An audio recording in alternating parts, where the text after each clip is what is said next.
guys, it's me, Dolly, or Jessica. I haven't been on here in a while. I have lots to update you guys with. First and foremost, I've posted something in my discussion board that... Sorry, my car makes noise. My husband, Karl, that we were together for 8.5 years. We have 2 beautiful children together. He lost his battle with his liver disorder, primary sclerosing cholangitis. He ended up in the hospital September 4th, so the first day of school. After I picked up Amy from school, we took him to the hospital. And I didn't know that would be the last time, second last time, I physically saw him. So first, it was because his leg, his edema in his legs, they were swelling, they were as thick as my head, and they were leaking this yellowish fluid. And so a few days later, I went to go visit him. I also had an appointment for surrogacy, and I went to go visit him.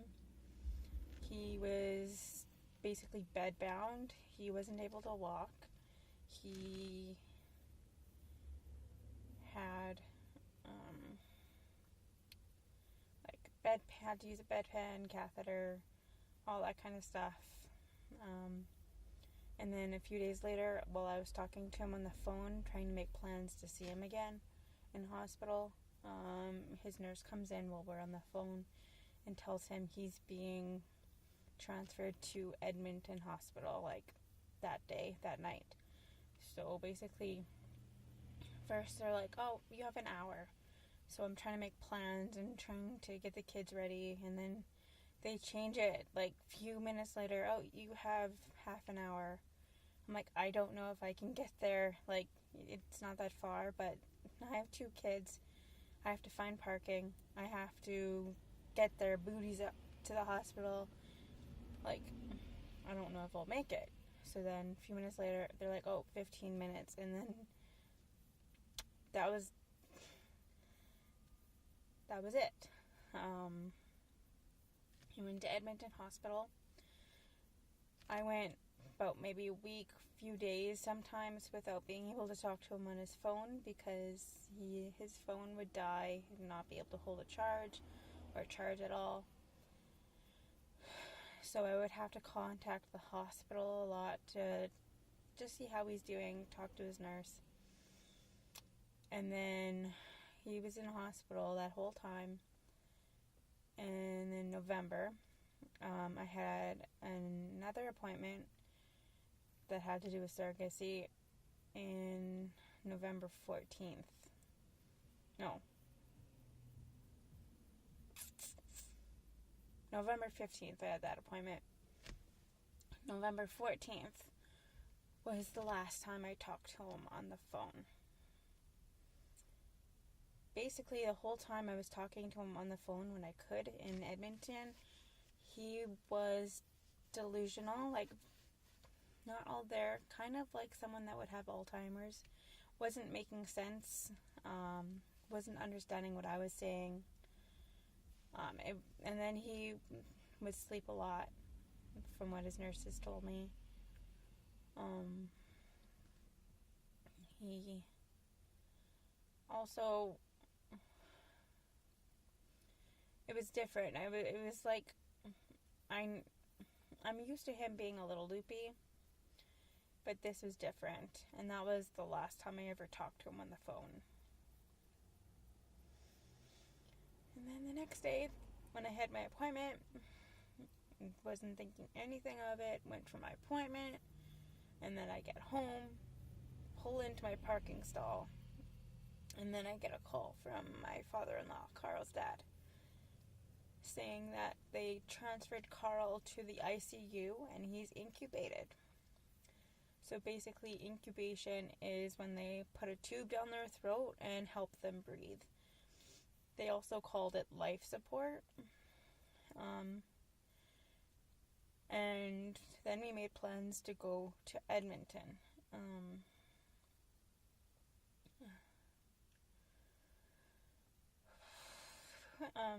Then the next day, we find out he had an MRI. He has fluid on his brain. And to do the MRI, they had to sedate him. And so there was fluid and then there was swelling.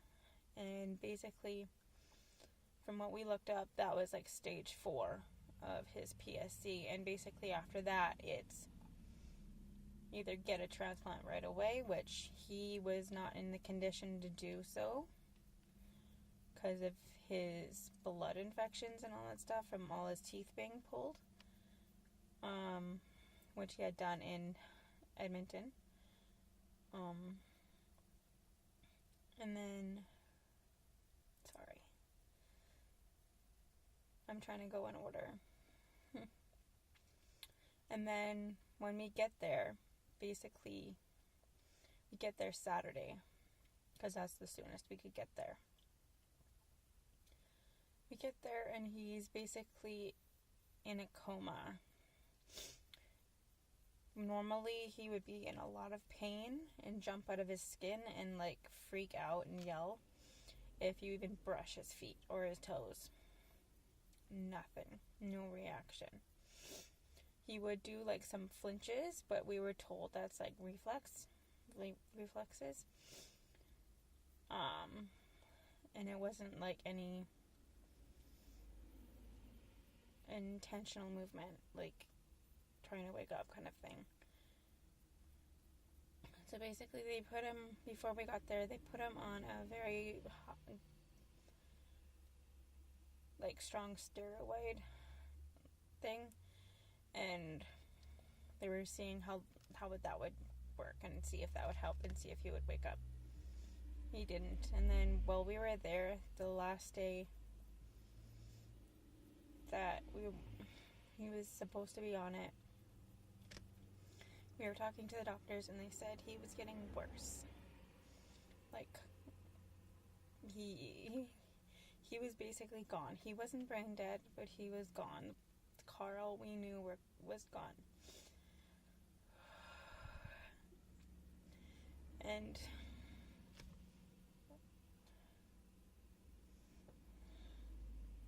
sorry if it's dark. I'm sitting in my car and it's really gloomy.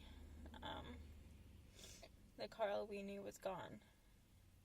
So we had to make a decision. Since his heart and lungs were still doing really good and strong, there was no issues with them. We had to make the decision to either pull him off life support or keep him on it for longer. But they said keeping someone on life support more doesn't necessarily help them, especially if they're starting to get worse. So we decided to go with compassionate care, because also we were told if he did wake up, he wouldn't be the same person. Like, his brain functions wouldn't be up to the standard that he wanted to live his life. He wanted to be able to have a conversation with us and everything, so, but like, also be able to understand things, 'cause oh god.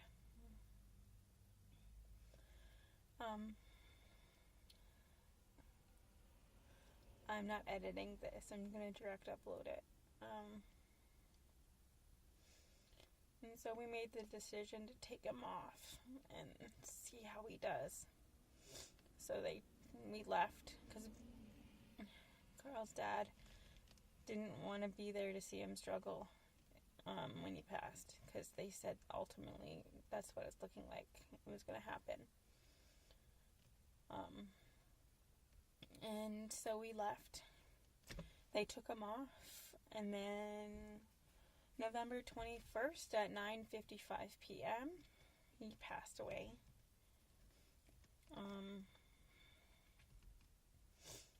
And then I find out the next day from Karl's dad.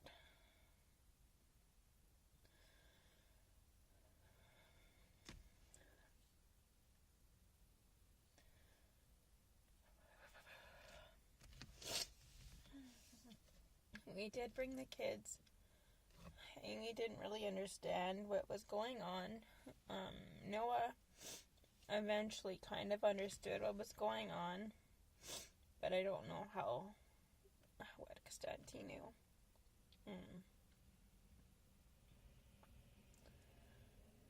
So as of today, oh God, it's been a week since he passed away.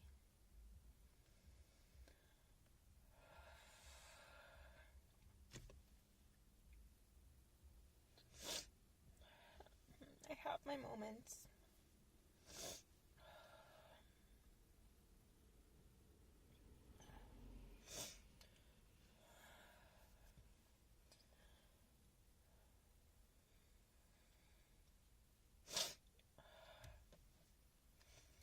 And I just wanted to thank all the friends and family for their love and support.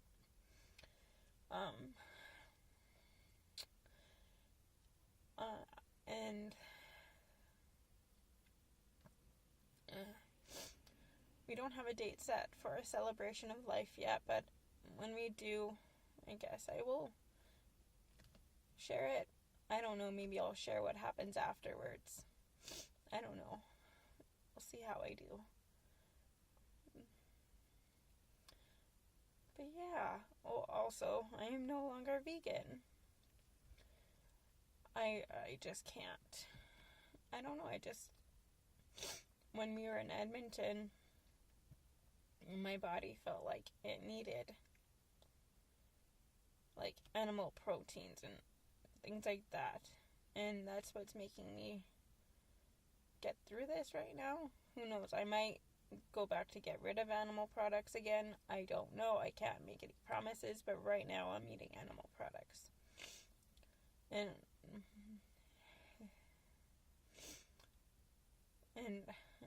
at least now, because I can actually eat something, whereas nothing sounded good, like rice, beans, lentils, fruits, vegetables. Like, sometimes fruits and vegetables sound good, but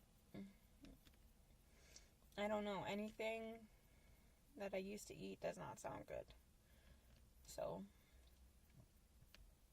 that's where that is.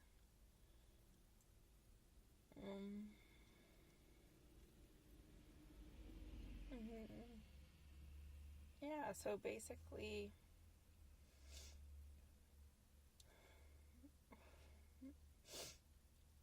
I don't know where this is going now. I have to go in and get Amy soon, so I'm going to let you go, and this is already 13 minutes long, so I'm going to let you go. Okay, bye guys.